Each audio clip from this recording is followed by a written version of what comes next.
bashaka agakiza ariko kandi bashaka n'ibishingwe.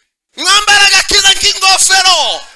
Agakiza kaza kaboneka muri quartier, kakaboneka mu maveni, kakaboneka mu isoko, kakaboneka muri office.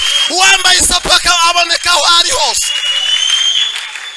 Mwambara agakiza nk'ingofero. Dufite abantu agakiza kabo kaboneka kuri mazabahu, kaboneka ku gatuti. Ndagira ngo nkubwire ngo agakiza ntabwo ari invisible. Agakiza ho kari ni visible. Agakiza ho kari karagaragara, karaboneka. Agakiza muri wewe kararuta izina kwitwa umukristo. Umuntu kuba umukristo bisobanuye, bigira agaciro, bifite icyo bimaze, birumvikana, bikavugika, bikagira agaciro iyo bifite indangagaciro y'agakiza mu buzima bw'umuntu. Kwiyita umukristo, kuvuga kuri umukristo udafite indangagaciro z'ubukristo ariko gakiza sibwo. Hari icyo abantu bita gakiza kitabonerwa muri Kristo, bakacita gakiza atari byo. Hari ikindi twitiranya n'agakiza, imirimo. Umuntu agagira imirimo, agatanga amaturo, agatanga icyacumi, agafasha abantu, ariko kandi ugiye kwevaliwa bita ku bantu, bagafasha abantu, bakarisha abantu, ariko ntibakijijwe. Kudwanganuka, agakiza kaza kadwanganura. Agakiza kaza gafiltra, agakiza kaza kadwanganura umuntu.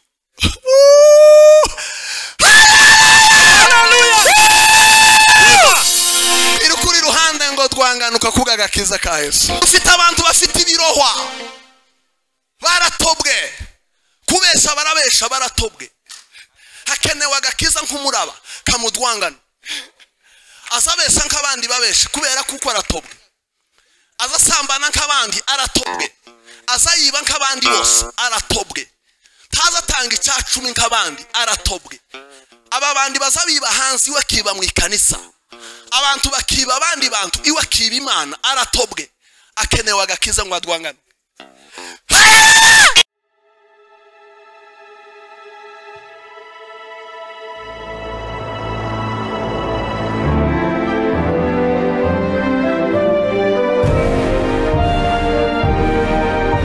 Umukora ahamagara, uwumva ijwi rye wese niyitabe. Tunezerwe twishime, tuyihimbaze, kuko ubukwe bw'umwana w'intama busohoye, umugeni we akaba yiteguye.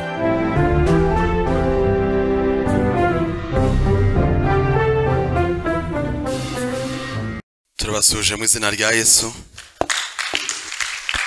Turashima Imana kuba kuri uyu musozi, turashima Imana kuba muri rino torero, cyane cyane kuba materaniro y'uyu munsi wa none.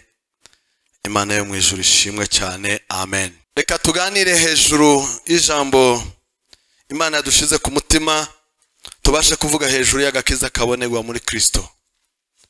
Bwana sifiwe sana. Agakiza kabonerwa muri Kristo. Reka dusome mu gitabo cya Luka igice cya mbere umurongo wa 77. Ushobora kudufasha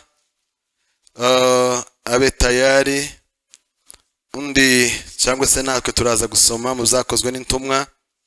Dusome igice cya 4 umurongo wa 12. Wahabonye muri Luka igice cya mbere, nadufashe 77. Tumwa bwiza uko bwanditswe na Luka gice cya mbere umurongo wa 77. Bibiliya iravuze ngo no kumenyesha abantu be iby'agakiza, ko ari ukubabarirwa ibyaha byabo. Amen. Amen. Iby'agakiza ko ari ukubabarirwa ibyaha. Ibyakozwe n'intumwa 4:12. Kandi nta wundi agakiza kabonerwamo, kuko nta rindi zina munsi y'ijuru twahawe abantu dukwiriye gukirizwamwo. Amen. Amen. Tuvuye kuvuga ko tuganira hejuru y'agakiza kabonerwa muri Kristo Yesu. Tuvuga hejuru y'agakiza kabonerwa muri Kristo, nuko hari icyo abantu bita agakiza kitabonerwa muri Kristo bakacita agakiza atari byo. Biza gutuma twumva ko ibi ari byo twoganira kugira ngo tuganire hejuru y'agakiza katarako, ahubwo cyane tuvuge kuri aka kabonerwa muri Kristo. Bibiliya ijambo ry'Imana riratubwiye ngo agakiza ni ukubabarirwa ibyaha. Agakiza kabonerwa muri Kristo. Duhagarariye aho turasa nkaho tuvuze iby'ingenzi bikwiriye bikenewe kugira ngo bigazure n'umwuka wera agufashe kuzumva yuko inyuma yaho ibindi byose si agakiza. Mu bundi buryo si ubukristo, ariko kandi agakiza hari ikindi cyumvikanisha agakiza icyo ari cyo. Bimwe tugiye kuvuga biri mu byanditswe byera, ibindi kandi turabivuga nkatwe twebwe abahagaze imbere yanyu nk'abakozi b'Imana buzuye umwuka wera. Hari ibyo abantu bita agakiza bimwe bisa no kuvuka mu muryango w'abakristo. Abantu bamwe bakagira ngo ubwo bavutse mu miryango y'abakristo bakagira ngo ni abakristo, ariko kandi kuvuka mu muryango w'abakristo si ukuba umukristo, kandi ntibyohesha umuntu ubukristo, kuko ubukristo ntibuva aho wavutse, ahubwo biba ku cyo wabaye warababariwe ibyaha cyangwa se waramenye Kristo ukakira Kristo nk'umwami n'umukiza. Kuko ijambo ryatubwiye ngo nta handi nta n'irindi zina umuntu ashobora guhererwamo agakiza. Nimba Bibiliya yavuze ngo nta rindi zina, irya papa n'irya mama ntibarivuze, wawe n'uwanje. Kubera iyo mpamvu kuvuka mu muryango w'abakristo ntibyohesha umuntu agakiza, kuko byoguhesha adrese bakavuga kuko ukomoka kwa naka no mu banaka, ariko kandi mu muryango w'abizera ntibyoguhesha kuba umwe wo mu muryango w'abizera, kuko Bibiliya ivuga ngo ni mu izina gusa rimwe twahawe ariryo rya Yesu Kristo. Kubera iyo mpamvu waravutse mu muryango w'abakristo ni amina, ariko kandi ni iby'ingenzi ko wiga ibyo ababyeyi bawe bakora n'ibyo bakoze kugira ngo babe abakristo, kugira ngo nawe ube we. Kuko kuvuka aho batuye no kuvuka mu rukiryi rwabo ntibyokugira we uramutse utarakiriye Kristo.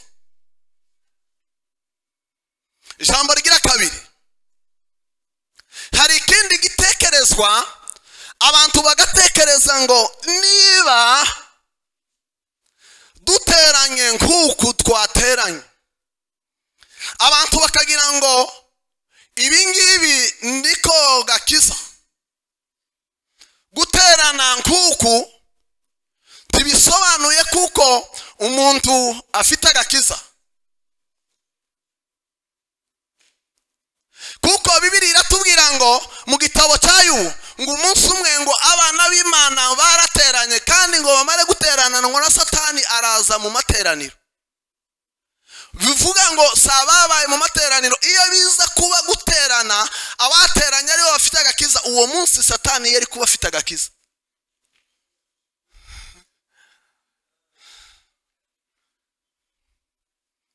Niba satani yarateranye mu materaniro kandi atarimwo gusaba pasiteri, harimo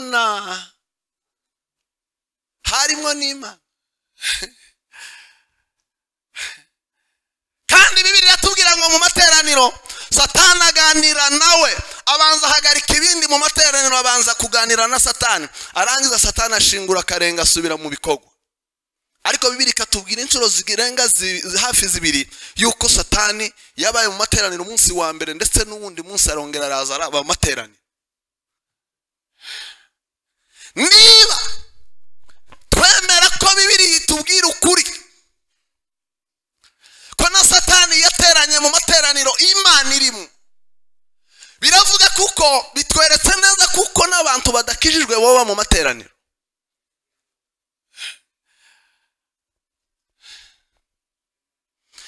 Irindi jambo Bibiliya iratubwira ngo muri ayo materaniro satani yari afitemo ijambo, kuko Imana yari kimubaza agasubiza kandi mu materaniro. Igitabo cyayo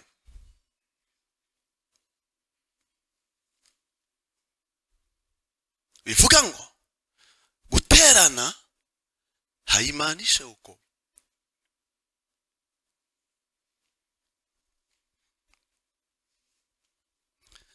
Hari ikindi twitiranya n'agakiza, imirimo. Umuntu akagira imirimo, agatanga amaturo, agatanga icyacumi, agafasha abantu, ariko kandi ugiye kwevaliwa bita ku bantu bagafasha abantu bakarisha abantu, ariko ntibakijijwe.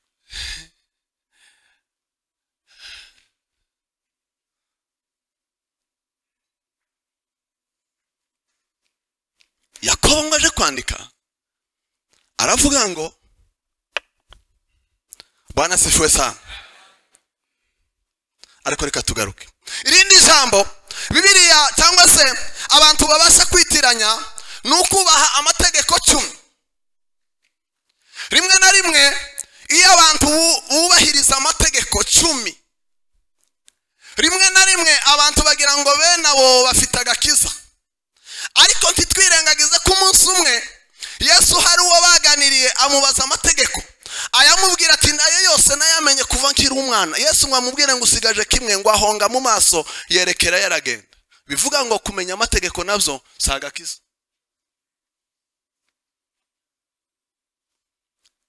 Haleluya. Umwanditsi rero aratubwira ngo mu gitabo cya Luka,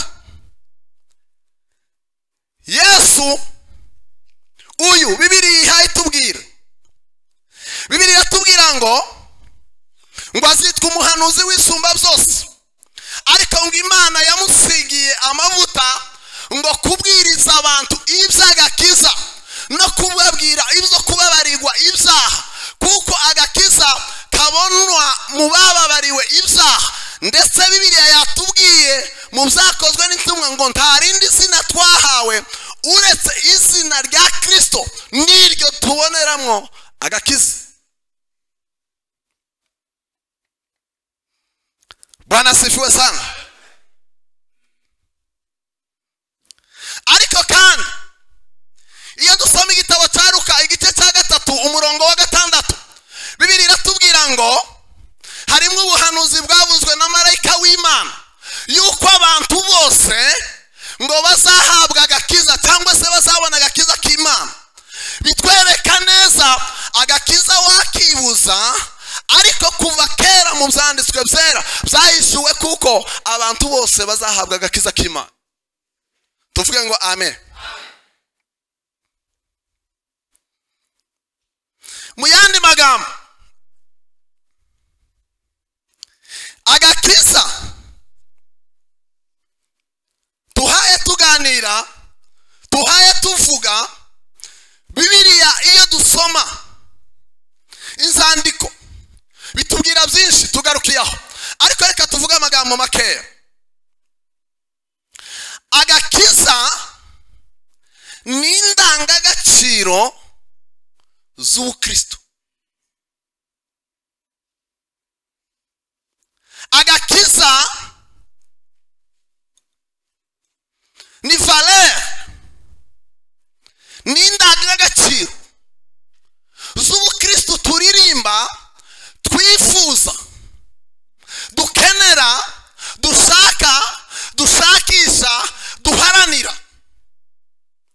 Rero ubukristo, kwiyita umukristo, kuvuga ko uri umukristo udafite indangagaciro z'ubukristo ariko gakiza sibwo. Twazamurira Imana icyubahiro, tuvuge ngo amen. Indangagaciro z'ubukristo, umuntu kuba umukristo bisobanuye, bigira agaciro, bifite icyo bimaze, birumvikana, bikavugika, bikagira agaciro iyo bifite indangagaciro y'agakiza mu buzima bw'umuntu. Naho amazina ntacyo amaze, ahubwo igifite icyo kimaze ni indangagaciro. Hano ndabona urubyiruko arirwo rwiganje, bavuze ko hano muri leta twese abari hano barize imibare bose, bakavuga ko bakeneye umuntu umwe muri twe, bakadutekerezaho, bakatureba, bakatwitegereza, uwabasha guhabwa amahirwe hejuru ya diplome haramutse harabaye hari indangagaciro. Kwitwa abakristo rero ni byiza, turagahora twitwabo, ariko kandi iyo ubukristo budafite indangagaciro, tuvuge ngo amen. Iyo ubukristo butagira indangagaciro sibwo.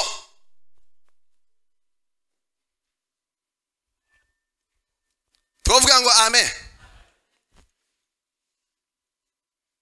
Rero agakiza ni indangagaciro ko kuba umukristo. Umukristo utagira indangagaciro,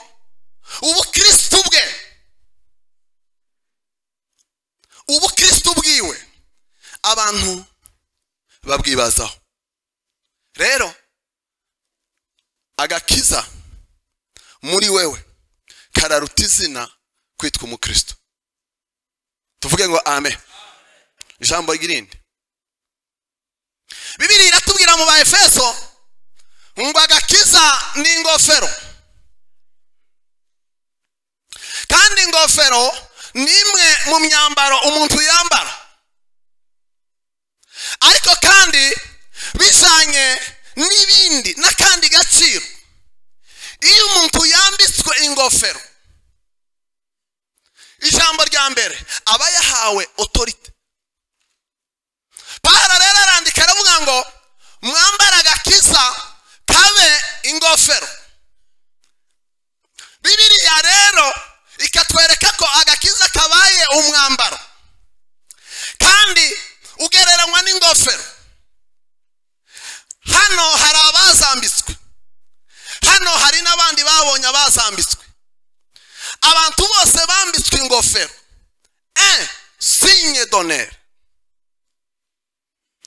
Duheze Imana icyubahiro, twongere tuzamure gatoya, tuzamure kandi nimba byoshoboka tube nk'abigiza haruguru, tuvuge ngo haleluya. Twitwa abakristo turi benshi, ariko Bibiliya iratubwira ngo abakristo nyabo bafite ikibaranga. Imana ibareba mu mukutano w'abantu, mu iteraniro ry'abantu. Tuvuge ngo amen. Kuwa gatandatu hari ubukwe wabayemo, harimo abagabo benshi biheshima, ariko abagabo bambitswe isapu wa munsi nibo bake. Siko kuri muri Bibiliya mu buryo bw'umwuka, Bibiliya ikatubwira ngo abakristo ni benshi, ariko abagaragara ko bafite iyeshima yo kubabo, bambaye ingofero y'agakiza n'ikamba bahawe, n'imbaraga bahawe, n'agaciro bahawe, ni autorite bahawe. Iyo bareba mu mukutano ubabona bambaye ikamba risobanura icyubahiro, bafite icyubahiro abandi badafite, kandi icyo cyubahiro cyitwa agakiza. Tuvuge ngo amen. Bei iryo jambo heshima ya Ukristo ni wokovu. Niba kugira ngo bimenyekane ko wubahishije umubyeyi wawe, umwambika ikamba ry'isapu imbere y'abandi, tuvuge ngo amen. Ukamwambika ikamba imbere y'abandi bagabo mu ruhame rw'abantu, bisobanura kuko umuhaye agaciro. Niko iyo umukristo yavuze ko yeme ikamba Imana izimwambika, nagakiza mu ruhame. Tuzamurira Imana icyubahiro. Imwe mu myenda, imwe mu myambaro y'abantu itagaragara ibaho, igira n'amazina, ariko umwambaro udahishwa kuwambaye ni isapu. Bitwigisha ngo niba Bibiliya ivuga ko agakiza ari ingofero igaragarira rubanda bose, ndagira ngo nkubwire ngo agakiza ntabwo ari invisible. Agakiza aho kari ni visible. Agakiza aho kari karagaragara, karaboneka.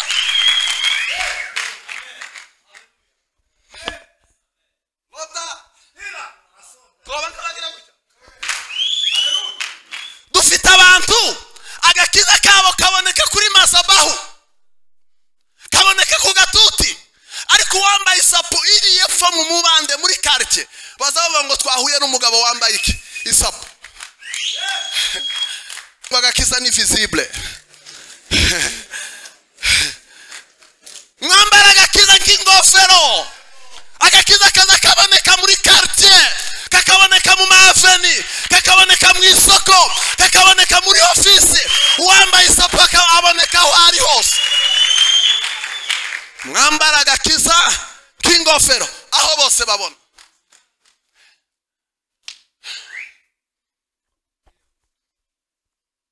Kubanka basubira kazamura bukeya. Ongera ubwira kuri ruhande ngo agakiza ni visible.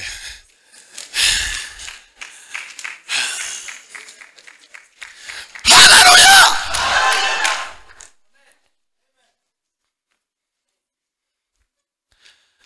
Bibiliya nimba ivuga ngo mwambara agakiza kwisunzu, warateretse umusatsi ni amena, ariko umusatsi ntiwohisha isapu, ahubwo isapu izihisha umusatsi. Nimba warakijijwe, agakiza kagomba kuba hejuru yawe.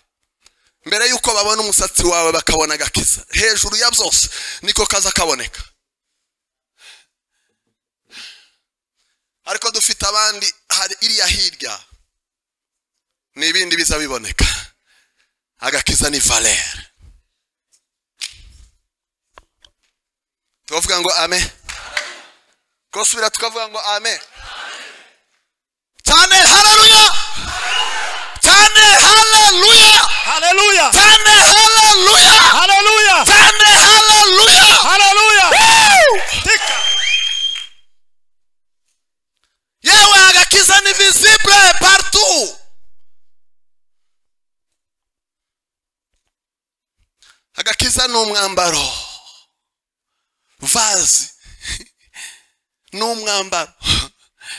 Reka nongere mbivuge mu byibo mu kiwacu. Ntabwo ari umwambaro wo kwinjirana. Ngo tuzoza tuwuzana mu materaniro. Iwacu niko twagaza tuvuga, twari tugira imyambaro yo kujana mu materaniro. ariko nino hari imyambaro y'akazi ya hirya tituza tuyizana mu materaniro. Ariko agakiza ntabwo ari umwambaro wo mu materaniro ngo nitugera mu kazi tuwusigeyo. Ni umwambaro ko kwita passepartout tuwambara mu materaniro tukawujana mu kazi tukawicarana mu ma office tukawurarana kandi reka nongere mvugira ijambo, uwo mwambaro ni transparent. Nimumfashe urabonera urabone ana iyo twambaye amakoti niwe uzuja hejuru, kandi kubera ko ari transparent iyo twawambaye hari imyambaro tuzi hano transparent, iyo umuntu ayambaye bazavuga ngo yabonetse ukwasa ukwateye umwambaro w'agakiza. Twambaye costume tuza tubone kuko duteye, twambara ibikwembe tukabone kuko duteye physiquement, spirituellement, émotionnellement. hatika Titwoshiraho igishora ngo dushireho umwitero ngo niturangiza nimba twambaye agakiza ngo tureke kuboneka, tubone kuko tumeze nuko dusa. Iyo twambaye agakiza dukiranutse cyangwa se tudakiranutse, uwo mwambaro kuwambaye abone kuko asa nuko ateye. Vuga ngo amen. amen.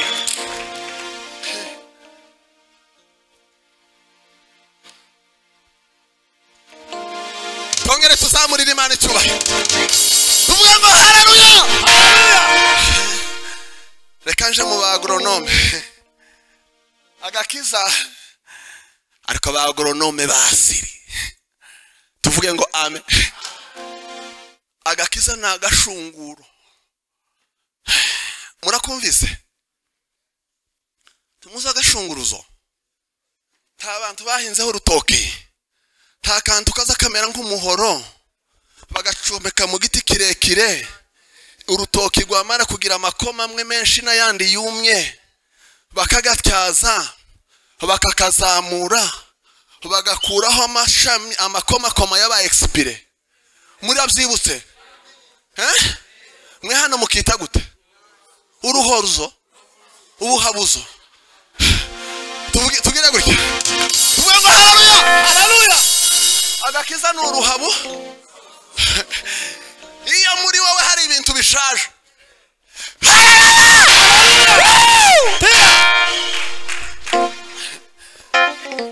amakoma yashaje, amakomportema bizarre, tabia na tabia, mwenendo na mwenendo. Nta pasiteri wakugendere, nta mwarimu waje kuguhonya. Iyo agakiza kageze muri wewe wenyine uza wibwiriza agakiza kazagataye. Tuvuge ngo amen haleluya. Kagakuraho ibintu uzaba expire, ibintu bishaje, kakagushoshora. Umuririmbyi w'ikinyarwanda yararirimbye ngo mvugutire ngo kandi uncure rw'inkamba rwosimvemo ngo mpindure icyuma cyawe muhora unkoresha.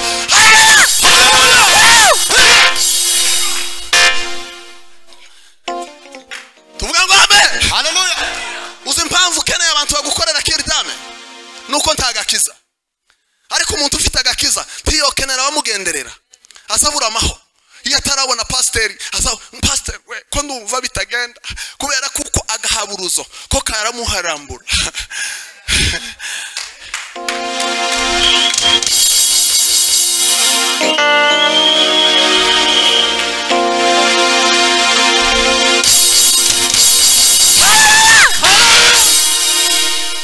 Tuvuga ngo amen agakiza. Reka nje kuba engineer. Agakiza ni tenayi. Iyi karori baye rito iri karosi uko barikuye mu ruganda ariko baragiye bararitaya riba rinini bararitaya bararitaya agakiza kaza gataya kakagutengeneza kakagukebagura kakagushora umuhanda yararirimbye ngo nifinyange baba kama upendavyo. Tuvuge ngo amen. Kongere tuvuge ngo amen. Irindi rimwe amen amen amen amen. Hallelujah, hallelujah. Hallelujah. Hallelujah. Reka agakiza kagutaye kagutengeneze.